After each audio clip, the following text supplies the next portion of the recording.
नाम का चमत्कार। एक पंडित जी थे। उन्होंने एक नदी के किनारे अपना आश्रम बनाया हुआ था। पंडित जी बहुत विद्वान थे। उनके आश्रम में दूर दूर से लोग ज्ञान प्राप्त करने आते थे। नदी के दूसरे किनारे पर लक्ष्मी नाम की एक ग्वालिन अपने बूढ़े पिताश्री के साथ रहती थी। सारा दिन अपनी गायों को देखभाल कर लक्ष्मी सारा दिन अपनी गायों की देखभाल करती थी। सुबह जल्दी उठकर अपनी गायों को नहलाकर दूध दोहती, फिर अपने पिताजी के लिए खाना बनाती। तत्पश्चात तैयार होकर दूध बेचने के लिए निकल जाया करती थी। पंडित जी के आश्रम में भी दूध लक्ष्मी के यहीं से आता था। एक बार पंडित जी को किसी काम से शहर जाना था। उन्होंने लक्ष्मी से कहा कि उन्होंने शहर जाना है, इसलिए अगले दिन दूध उन्हें जल्दी चाहिए। लक्ष्मी अगले दिन जल्दी आने का वादा करके चली गई। अगले दिन लक्ष्मी ने सुबह जल्दी उठकर अपना सारा काम समाप्त किया और जल्दी से दूध उठाकर आश्रम की तरफ निकल पड़ी। नदी किनारे उसने आकर देखा कि कोई मल्लाह अभी तक आया ही नहीं था। लक्ष्मी बगैर नाव के नदी कैसे पार करती? फिर क्या हुआ? लक्ष्मी को आश्रम तक पहुंचने में देर हो गई। आश्रम में पंडित जी जाने को तैयार खड़े थे। उन्हें सिर्फ लक्ष्मी का इंतजार था। लक्ष्मी को देखते ही उन्होंने लक्ष्मी को डांटा और देरी से आने का कारण पूछा। लक्ष्मी ने भी बड़ी मासूमियत से पंडित जी से कह दिया कि नदी पर कोई मल्लाह नहीं था, वह नदी पार कैसे करती, इसलिए देर हो गई। पंडित जी गुस्से में तो थे ही, उन्हें लगा कि लक्ष्मी बहाने बना रही है। उन्होंने भी लक्ष्मी से गुस्से में कहा, क्यों बहाने बनाती हो?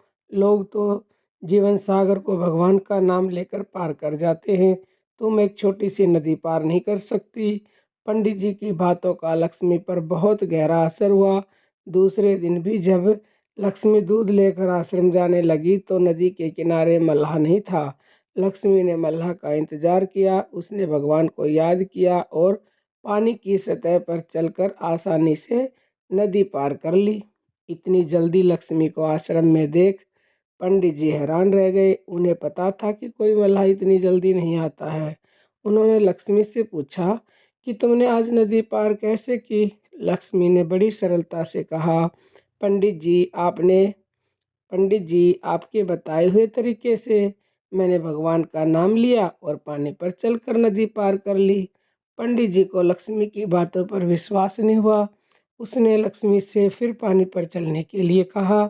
लक्ष्मी नदी के किनारे गई और उसने भगवान का नाम जपते जपते बड़ी आसानी से नदी पार कर ली।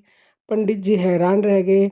उन्होंने भी लक्ष्मी की तरह नदी पार करनी चाहिए, पर नदी में उतरते वक्त उनका ध्यान अपनी धोती को गीली होने से बचाने में लगा हुआ था।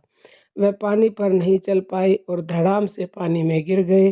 पंडित जी को गिरते देख लक्ष्मी ने हंसते हुए कहा, आपने तो भगवान का नाम लिया ही नहीं, आपका सारा ध्यान अपनी नई धोती को बचाने में लगा हुआ था। पंडित जी को अपनी गलती का एहसास हो गया। उन्हें अपने ज्ञान पर बड़ा अभिमान था, पर अब उन्होंने जान लिया था कि भगवान को पाने के लिए किसी ज्ञान की ज़रूरत नहीं होती, उसे तो पाने के लिए सिर्फ एक सच्चे मन से याद करने की ज़रूरत होती है। कहानी से हमें यह शिक्षा मिलती है कि अगर सच्चे मन से भगवान को याद किया जाए तो वो तुरंत चमत्कार करते हैं। भगवान नाम में अपार शक्ति है, परंतु भक्तों की परंतु भक्तों को अपने भगवान को सच्चे मन से पुकारना पड़ता है, तभी वो तुरंत चमत्कार करते हैं।